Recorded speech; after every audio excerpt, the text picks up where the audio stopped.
ମାର୍ଗଶିର ଗୁରୁବାର ଓଷା ବିଧାନ। ଏଥୁଅନ୍ତେ ଶୁଣ ଜନେ ଲକ୍ଷ୍ମୀଙ୍କ ଚରିତ, ସଦାଶିବ ପାର୍ବତୀଙ୍କୁ କହିଲେ ଯେ ମନ୍ତ। ଶିବ ବୋଇଲେ ଯେ ତହୁଁ ଲକ୍ଷ୍ମୀ ଠାକୁରାଣୀ, ଦୁଇ ସଖୀଙ୍କୁ କହିଲେ ତାଙ୍କ ମନ ଜାଣି।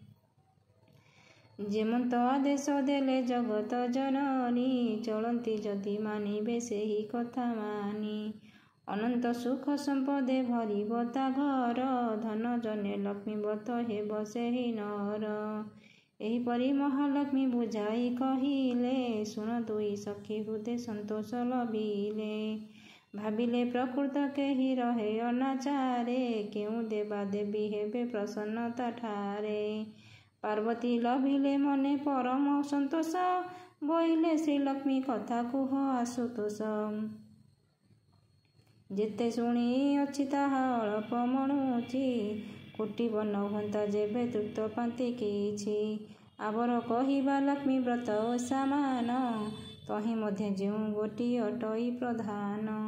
ଈଶ୍ୱର କହନ୍ତି ଶୁଣ ଈଶ୍ୱରୀ ବହନ, କହିବି ସକଳ କଥାରେ ପ୍ରାଣ ଧନ। ସଖୀ ଆଗେ ମହାଲକ୍ଷ୍ମୀ ଶ୍ରୀମୁଖେ କହିଲେ, ମାଣବସା ଓଷା ଗୋଟି ସାର ଯେ ବୋଇଲେ। ମୋର ସୁଦଶା ବ୍ରତ ଦଶମୀ ଗୁରୁବାର, ସକଳ ବ୍ରତ ମଧ୍ୟରେ ଅଟଇ ଏ ସାର। ଯେଉଁ ନାରୀ ଭକ୍ତି ଭରେ ଏ ବ୍ରତ କପାଳଇ, ତାହାଠାରୁ ବଳି ପ୍ରିୟ ମୋର କେହି ନାହିଁ।